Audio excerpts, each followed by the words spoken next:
welcome to the 52 Weeks podcast. We're in the beginning of the year, and if your goal was to have more energy and just feel like you were enjoying your life a little bit more, I have an expert for you. So let me introduce you to the one, the only. Drew Griesel.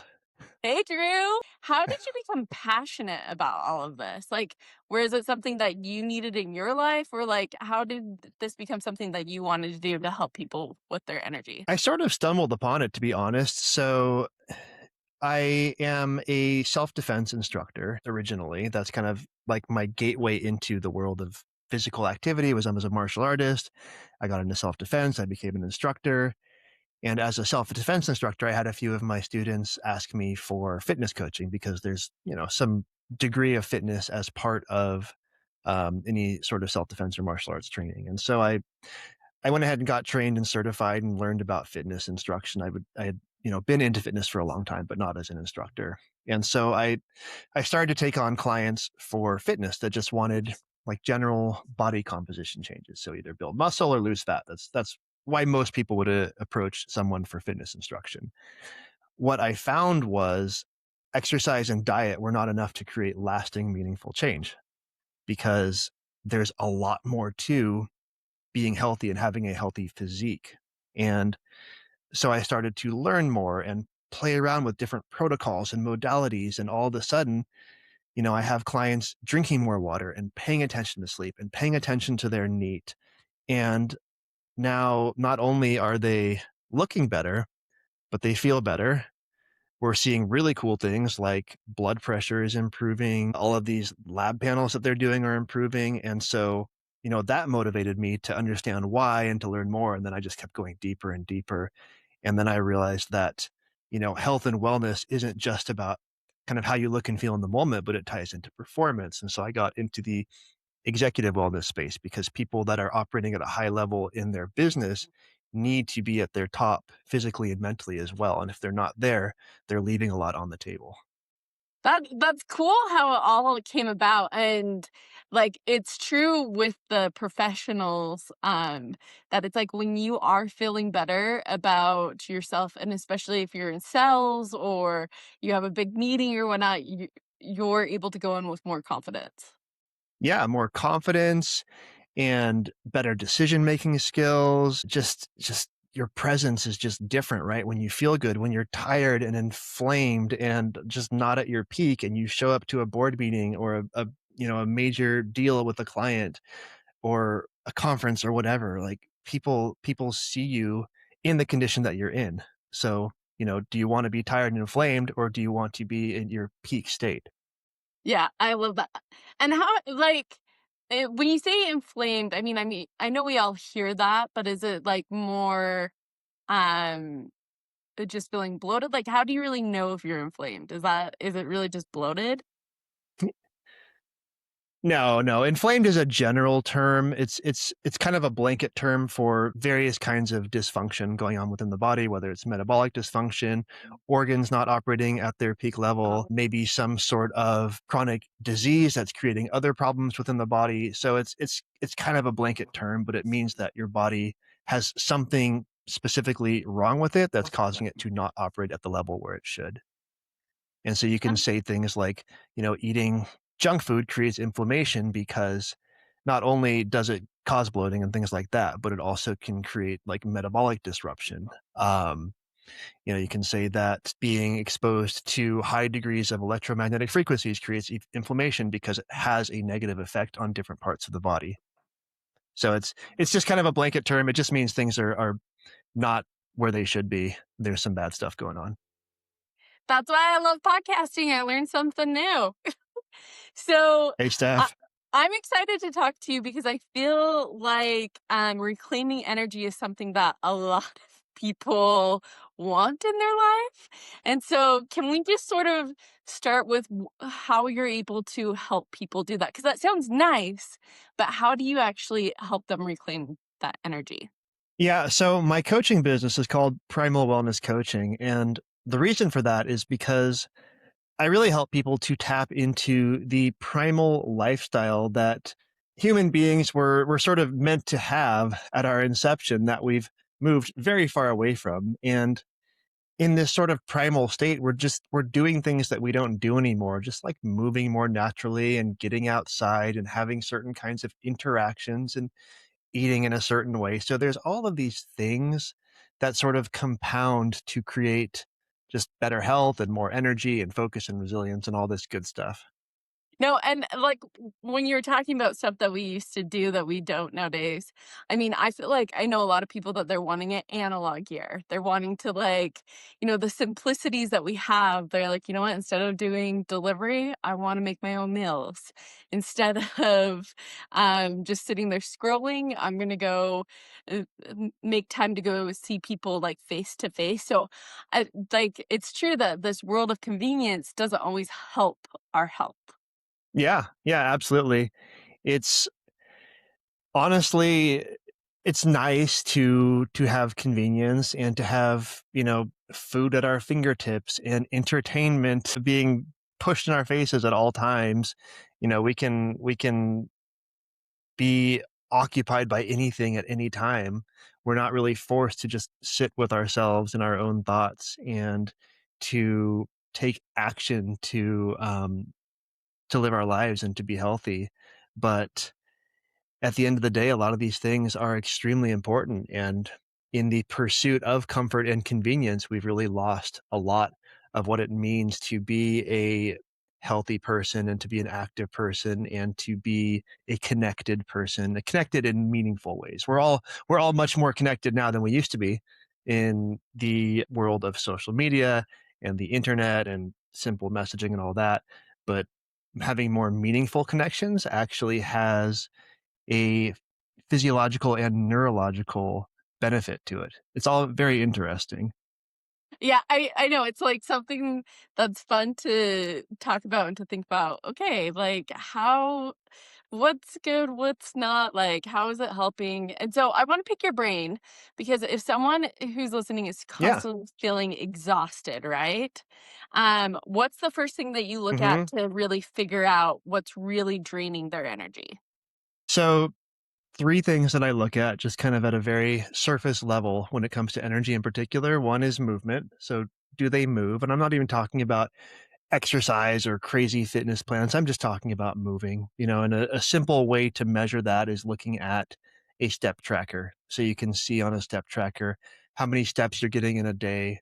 Good step trackers will also kind of break that down at like what points throughout the day did you move. So movement is the first one.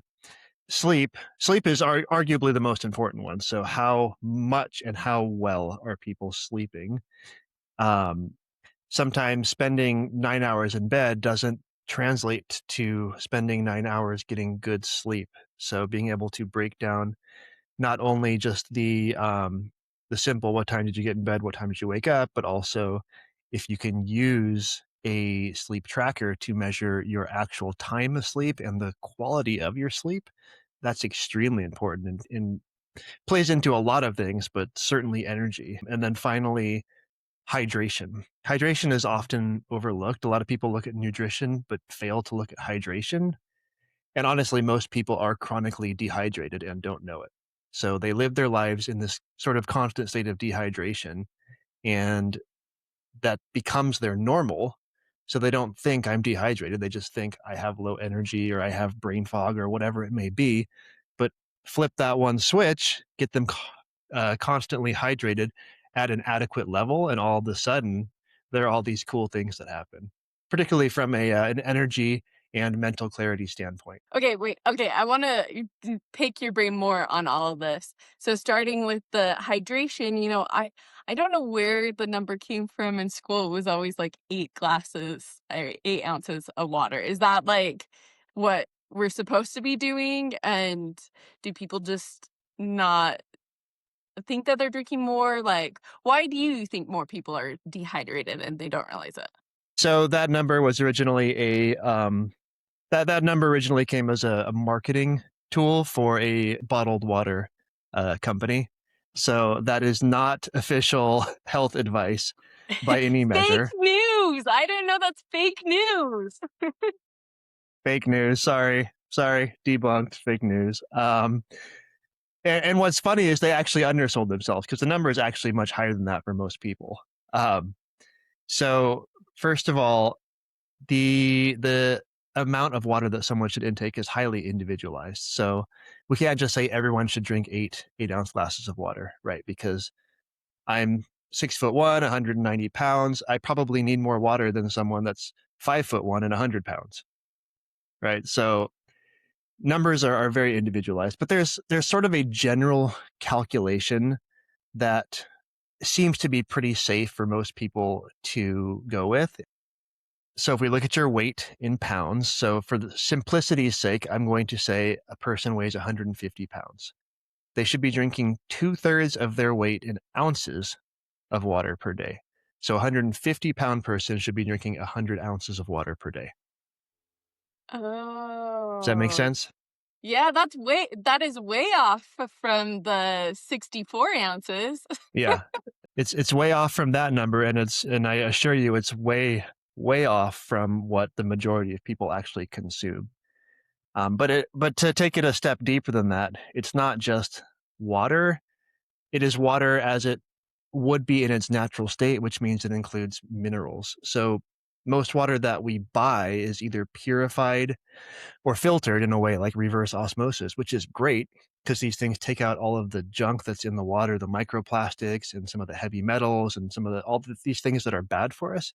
But it also takes out the good stuff too, which is the minerals.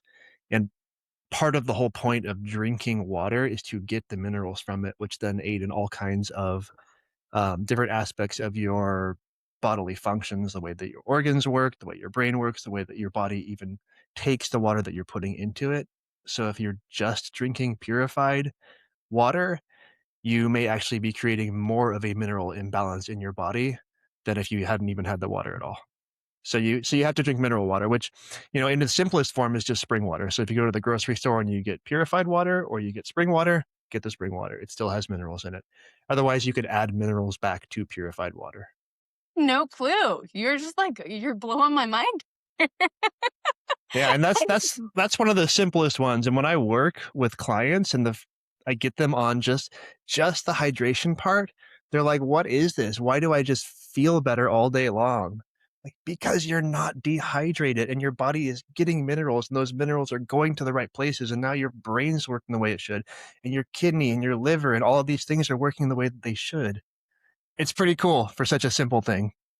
Why do you feel like this isn't talked about more? Because if that was just a marketing campaign and it's way under, like, why are people not preaching, hey, you need to be drinking more water? I mean, I hear it more if you're like running races or doing anything athletic, but for the average person, you aren't really hearing about water. This is purely my opinion, but it's not sexy. There's nothing sexy about being like, "Hey everyone, I'm drinking more water." No one's going to be real impressed by that. If you're like, "Hey, I'm really focusing on exercise, or I'm cooking all my own meals and eating clean whole foods, or I got a mindset coach or whatever." But if people are like, "I drink more water," nobody cares. So it's just one of those things where it's powerful and it's necessary, but it's not something that anyone's going to get really excited about, either talking about or hearing about. Except for the people that have these success stories that are like, "Wow, I did this seemingly insignificant thing and now I feel amazing." No, that definitely makes me like want to take more of an inventory and be like, okay, how much water should I be drinking, and to experiment with that and see how I feel afterwards. Okay, so that was the first thing that I wanted to ask you more questions. One last thing on the water. Yeah, yeah. One last thing on the water. So just a recommendation for your listeners is figure out what your number is, and then get a receptacle that makes it easy to get to that number. For example, for the person that needs to drink 100 ounces of water, it's very easy to get those like 25-ounce bottles. So get a 25-ounce bottle. Now you just need to drink 4 of them in a day. Yeah, that's easier than like, okay, I need to go through 10 of the six or of the other bottles or whatever. Then it just feels like you're drinking so much. So, okay, that's a good tip. So sleep. You said that just because someone's in their bed for 8 hours doesn't always mean that they're getting the sleep that they need to be. So give us some tips on that. Yeah, absolutely. So I mean, just for the sake of explanation, I mean, we all would acknowledge that we don't generally fall asleep the second we get into bed, right? For some people, it happens pretty quickly if their sleep hygiene is good and they've prepared themselves to go to sleep upon getting into bed. And some people, it takes a significant amount of time and it's really a process or a struggle to get to sleep once they get into bed. So that's the first part of it. And then the other part is just cycling through the sleep stages. Your body needs to cycle through the sleep stages, and particularly to get good deep sleep and REM sleep in order to have appropriate health and recovery and immunity and all of these things that you need to function optimally. So there's a lot that happens during the day before you're asleep that impacts how you sleep. And they have all of these cool devices now that will measure your sleep and tell you. For example, I have this little ring on right here, which tells me my steps, it tells me my sleep, it tells me my heart rate variability and temperature and all kinds of other cool stuff. But I can look at it in the morning and kind of compare how do I feel versus what is the data telling me as far as the amount and type of sleep that I got. So that's a great way to measure how you're sleeping. But then as far as influencing your sleep, that's where from the time you wake up in the morning, you are priming yourself to get good sleep at night. So there's a whole, series of things you can do in the morning, and then a whole series of things that you can do kind of as part of your evening wind down routine that all contribute to being able to fall asleep once you get into bed. And then once you're asleep, going through the four sleep stages at an appropriate cadence and getting enough of particularly your deep and REM sleep. So let me ask you, Steph, how did you feel? How, how did you feel when you woke up this morning? Did you feel well rested? Did because I slept for a long time since it's the weekend. Okay, good for you. But, I also feel like I had a sleep expert on a couple months ago, and she talked about sleep hygiene, and one You thing did she talked about fantastic. yeah, she talked about sleeping with your phone in the other room. She talked about, Yeah, like, trying to go to bed an hour early, like, go into your bedroom an hour earlier so that if you are trying to get 8 hours, then your because a lot of people are like, "Oh, I want 8 hours," but then they're only, like, in their bedroom for, like, 7 or whatnot. So I feel like right. I've been applying those, and it's been definitely helping, for sure. Nice, amazing. But there's days where it's like I have an early podcast, I have early work, and I definitely don't feel refreshed. Yeah, and sometimes you can only do so much to prepare for that. So if you have an early podcast, like, can you get to bed earlier? Maybe, maybe not. I mean, you kind of train your body to fall asleep at a certain time every day, right? So just because you're like, I'm going to go to bed an hour earlier, it doesn't mean you're going to sleep an hour earlier because your body may just not be ready for it. Although there are certain things you can do to prime yourself for sleep as you get ready for it. So give yourself a chance at least. For some of us, like I have two little kids. One of my 3-year-old, I think, woke up 4 times last night, and so I would say my sleep was not good.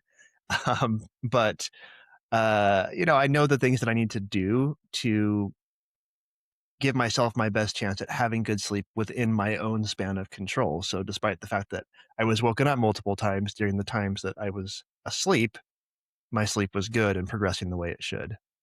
So again, giving myself that fighting chance to get as much as I can out of the sleep that I'm getting. And that's where I like to distinguish the difference between getting a good amount of sleep and getting a good quality of sleep. And they're not the same thing. Yeah, so, like, you're talking about priming ourselves and everything. So what are those things to prime us to so that we do get the good amount of sleep, not so we do get the good quality, right, instead of the good amount? Yeah, so one of the best things you can do, and this surprises most people, is first thing in the morning is get natural light. So you start, like I said, you start priming yourself for good sleep at night from the time you wake up in the morning. So if you can go outside and get natural light in the morning, it doesn't have to be like bright sunlight. If it's cloudy, it doesn't matter. Just getting natural light actually gets your hormones going into the proper circadian rhythm to support one your morning energy, and which then starts the clock for your evening wind down. So you start the clock for your evening wind down when you get that natural light in the morning and you're telling your brain, hey, it's daytime, it's time to get this cycle going. So that's kind of the start to it, is the morning natural light, and then obviously caffeine plays a big role. So making sure that you stop your caffeine by a certain time and then priming yourself for bed, as your sleep expert said, 2, sometimes even 3 hours before you actually plan to lay down in bed. So there's a whole series of things that you can do in the evening to basically get that wind down going, get things relaxed, and get your body ready to have go into sleep mode. And then there's um, the sleep environment as well. So how you set up the place where you're going to be sleeping and whether or not that supports falling asleep and staying asleep. And what's really interesting is for people that track their sleep on the sleep trackers, you can see you might have all of these sort of micro wake ups throughout the night that you have no recollection of. So you might think, yeah, I slept through the night. But then if you look at the tracker, you might see you actually woke up 4 times, maybe just for a couple of minutes. Um, but it's enough to disrupt those sleep stages. And that's where we didn't properly prime ourselves to go through the cycles and stay in the deep sleep or the REM sleep or wherever it is that we're supposed to be at that point of the night. Man, I can see how you can get really nerdy with sleep. Yeah. Yeah. It's fun to look at data as long as people don't get hung up on the data. Like if my sleep tracker says that I didn't get good sleep, but I woke up feeling like I got good sleep, I'm not going to worry about it. I'm not going to stress out about it. I'm not going to all of a sudden like let that give me anxiety. Like I am more inclined to go with how do I feel, but it's really fun to look at the data as long as you don't get too crazy about it. Well, and that makes sense to not like be like, well, I was feeling good, but I guess my tracker says I shouldn't be feeling like good. Right. So now I Yeah. feel terrible. Yeah. So, okay, and then I want to follow up about movement. So like is this like doing weights? Is it walking? Is it running? Is it biking? Like what type of movement are we talking about? Yeah. So I'll just, on the subject of exercise and fitness, I will say weightlifting is extremely important and undervalued, um, particularly as it comes to general health and longevity, not just for looking good for physique, but just for being healthy. So having adequate skeletal muscle tissue is extremely important.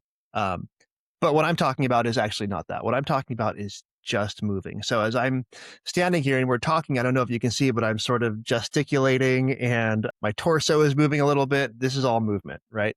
The steps that I take. So whether it's going for an actual walk or it's just walking down the hall, this is movement.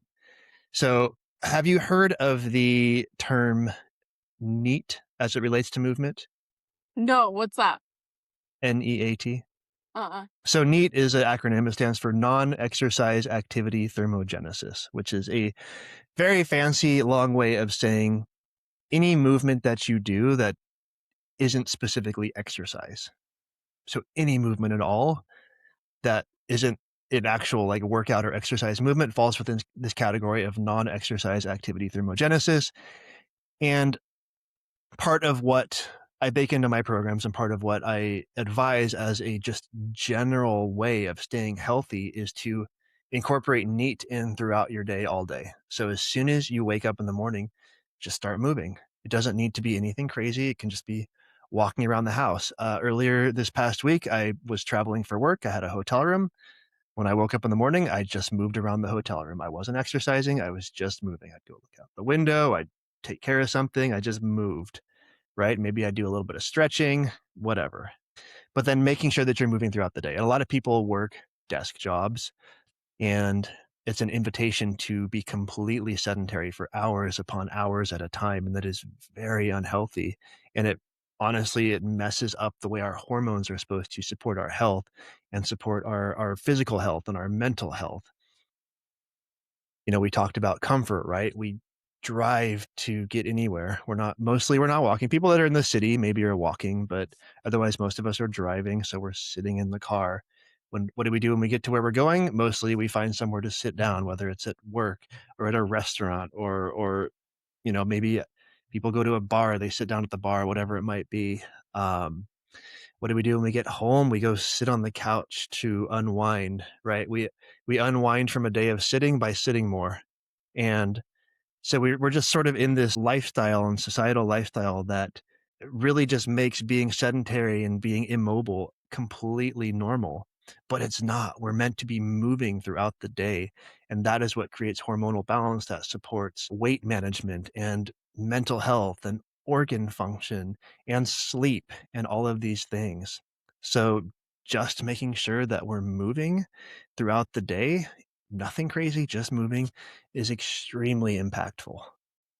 That makes sense when you talk about jobs because I think, like, there was a summer that I worked at a fishing lodge in Alaska, and that first week, my feet hurt so Wow, bad. cool. I was like I was like, "I've never stood Yeah. this long all day," but then I got used to it, but I look at, like, that lifestyle when you're or even, like, 100 years ago, like, you had to be going and getting the firewood, you had to be, like, doing everything around the house, you couldn't just sit and compared to desk jobs. So that's a good reminder of just any movement, especially if you do have a desk job, like getting up and like so do you recommend getting up every hour or like just as you're at your desk Mhm. moving your hands Yeah. or like what do you If suggest? possible, get up every hour. For people that, have their schedule packed with meetings, just try to give yourself even 5 minutes. If you can just, like, walk around the office or the house or just step outside, walk up the street and right back to your door, whatever it may be, any movement is good movement. If you can get outside, it's even better. If you can walk away from technology, it's even better because then you get a lot of neurological benefits as well. Um, but just moving is going to be very good for your physical health. This is such a good reminder of everything. Okay. And then like to wrap things up, I always like to do a weekly challenge for me and for the listeners. What challenge can you have for us for to get our energy back? Like what because I think sometimes hearing all this it's great, but like what's a bite-sized thing we could do whether this week or daily to do to improve our energy? So well, let's just track back to kind of the first thing we talked about. And one of the easiest things to do that people don't have attention on is hydrating properly. So if I was going to issue one challenge to your listeners, I would say calculate your ideal consumption of hydration per day. So again, 2/3 of your body weight in ounces of liquid of water with mineralized water, and just try to get there. Right. And it might be hard, right? If you're used to drinking 60 ounces of water a day and all of a sudden you have to drink 110 ounces of water a day, that's going to be hard to get to, but work on it, right? Increase that amount of hydration gradually until you get to the number you should be at and see how you feel. And again, make sure there's minerals in it. You can get minerals, like a bottle of mineral drops on Amazon for like $30 and it'll last you months. You just put a few drops in your purified water or get spring water and you don't need to do that. But that would be one of the coolest things you could do for yourself that is easy, it's low cost. You just have to figure out how to work it into your day is to continue to have that liquid water with minerals on hand. That's a great place to Are you start. gonna are you And gonna do it, Steph? yeah, well, that's one of my things this year is that any challenge I get, then on Wednesday I do a podcast with it recapping the challenge. So it forces me to do it. Oh, cool. So I feel like I'm doing pretty good at water right now, but I guarantee when I do that calculator, I'm going to be way off. And so that will be cool to see the difference of it all. Yeah. And I mean, you even get more movement in because it's more trips to the bathroom. Good point. Good point. Well, Drew, thank you so much for sharing more, like just your wisdom of this. I really did learn a lot, and I'm excited to apply it and to see like how it does help me to have more energy doing these little steps of water, movement, and then sleep. Like I'm excited to test it out. So Yeah, I'm excited for you to test it out, and I hope that some of your listeners do as well, and they find out that some of these kind of simple things can create meaningful change. for sure. Well, to those of you who've joined in this conversation, thanks so much for listening. And I hope that you remembered that those small things that you're doing today are helping you to live the life you want to tomorrow. And I'll catch you guys next Monday.